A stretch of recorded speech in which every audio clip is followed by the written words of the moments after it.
Capítulo 32, Cavaleiro. Quando Brian acordou, a primeira coisa que chamou a atenção dele foi o teto branco. A luz do sol brilhando através da janela era um pouco brilhante, então ele teve que fechar os olhos um pouco. Então, quando seus olhos se acostumaram com a luz do sol, ele os abriu novamente, apenas para encontrar a cena à sua frente inalterada. Sentindo que não era um sonho, ele pensou: eu ainda estou vivo. Ele tentou mover seu corpo, mas logo percebeu que ele só conseguia levantar um pouco os dedos. Parecia que a força de todo seu corpo se foi. Então ele ouviu alguém gritando. Ele acordou. Vá e informe Sua Alteza. Sua Alteza. Brian sentiu que seu cérebro estava cheio de pasta e que seu processo de pensamento era muitas vezes mais lento do que o habitual. A propósito, o que aconteceu depois que eu desmaiei?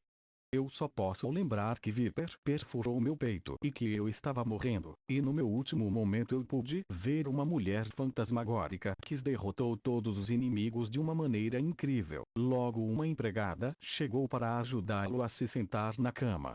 Então outra empregada veio segurando uma bacia e sentou-se ao lado dele e imediatamente começou a ajudá-lo a limpar seu rosto.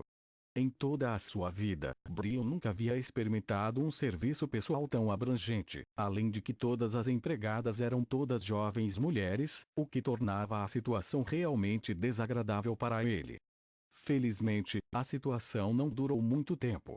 Assim que o quarto príncipe entrou na sala, todos os outros saíram. Brian podia sentir um calor crescente dentro de seu coração.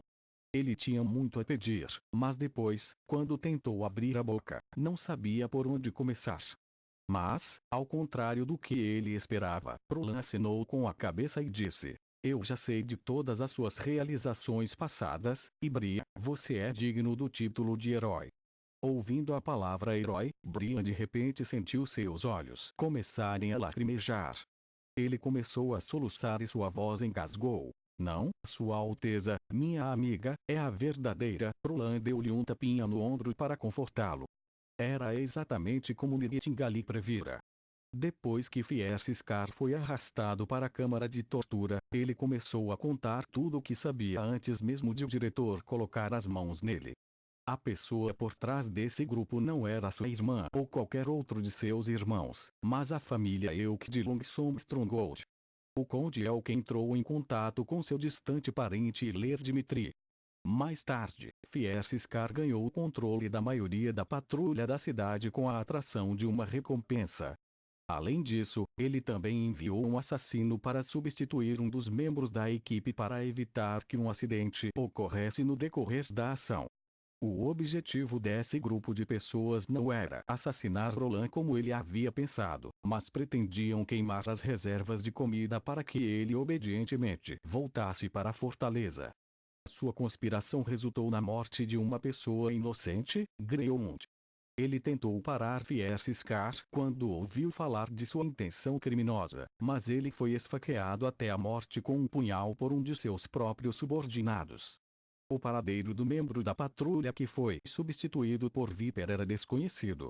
Quando ele não viu fogo no chão do castelo e notou que Fierce-Scar não voltou, ele provavelmente percebeu que o plano foi descoberto e fugiu.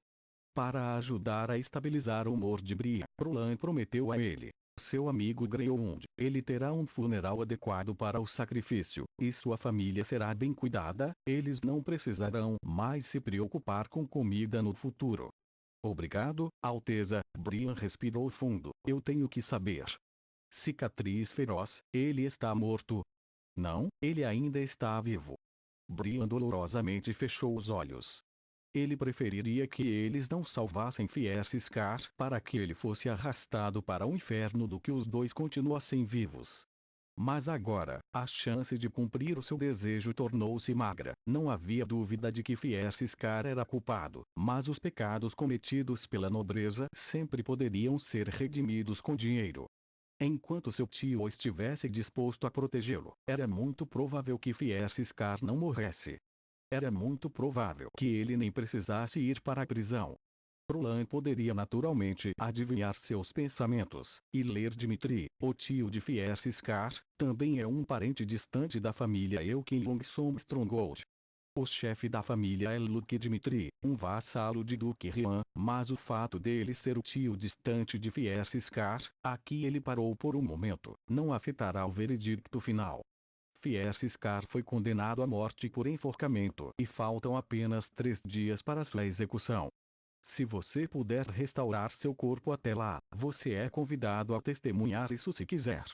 Brian ficou surpreso. Mas Sua Alteza, membrosa nobreza pode ter sua liberdade comprada, essa regra você não pode ofender. Roland assinou com a mão desdenhosamente, indicando que Brian não deveria se preocupar com isso. Ele é um nobre? Talvez para você, ele nasceu em uma família filial da família Euk. Então o status que você e ele têm é tão distante quanto o céu e a terra. No entanto, é um fato que ele não tem nenhum título nem uma terra, então ele simplesmente não pode ser considerado um nobre. Além disso, mesmo que ele fosse um nobre, levar uma invasão à residência real temporal do príncipe e tentar queimar os estoques de alimentos, ignorando o destino das 2.000 pessoas em Bordestovo, carregava culpa suficiente. Somando esses 3 pecados juntos, ele simplesmente não poderia ser perdoado. Na época em que Roland ordenou a morte de Tiro, ele se sentiu um pouco hesitante em seu coração, mas Fierskar pertencia à categoria inteiramente indesculpável. Se ele fosse bem-sucedido, todos os planos futuros de Roland para a cidade fronteiriça seriam destruídos, e ele nunca teria a chance de reverter sua situação. Isso foi mais odioso do que uma tentativa direta de assassinato contra o próprio Roland. Quanto à possibilidade de que sua ação iria irritar Longsom Stronghold, quem se importa? Como a outra parte não queria cooperar com ele, é claro que ele não iria se comprometer com eles. Eles até tentaram escolher táticas dissimuladas para envolver toda a população da fronteira. Ao mesmo tempo, esse incidente também dava uma lição a Roland. A luta política do mundo era diferente do que ele conhecia de seu antigo mundo, onde eles se concentravam em competir debaixo da mesa, mas aqui estavam mais inclinados a deixar a mesa de lado. E use um método muito mais sangrento. Descanse bem. Você perdeu muito da sua força, então não deixe o castelo. Organizei para que outras pessoas assumam o trabalho de sua patrulha e, no final dos meses dos demônios, realizarei sua cerimônia de canonização. Sua Alteza, depois de ouvir as palavras cerimônia de canonização, Brian olhou para o príncipe com descrença. Você quer dizer, sim, você se tornará um dos meus cavaleiros, senhor Brian, respondeu Roland com um sorriso. Prepare, Stab. Vanner esfaqueou um boneco de madeira com uma lança, e em ambos os lados os membros de sua equipe também fizeram o mesmo, com a mesma força e também quase do mesmo ângulo. Desta vez, já era sua 100ª punhalada. Ele só tinha uma sensação de formigamento nos braços e já pensava que nunca sobreviveria a esse treinamento. Apesar do fato de que ele começou a ter esse pensamento depois de sua 50ª facada, ele ainda sofreu. Depois de uma semana de condicionamento, já era seu reflexo natural obedecer a cada ordem dada. Honestamente, ele mesmo foi o mais surpreso que ele ainda poderia suportar. Tudo, descanso. Depois que Ironasha gritou seu comando, Vanner de repente ouviu o som de exalar de todos os lados ao seu redor. Vanner deixou também exalar, e então ele abaixou a lança enquanto se sentava no chão. Agora, ele finalmente percebeu que sua própria milícia não era responsável por ser a tropa de recados para os guardas ou os cavaleiros. Após uma semana de treinamento excêntrico, o treinamento mudou mais para a parte de combate.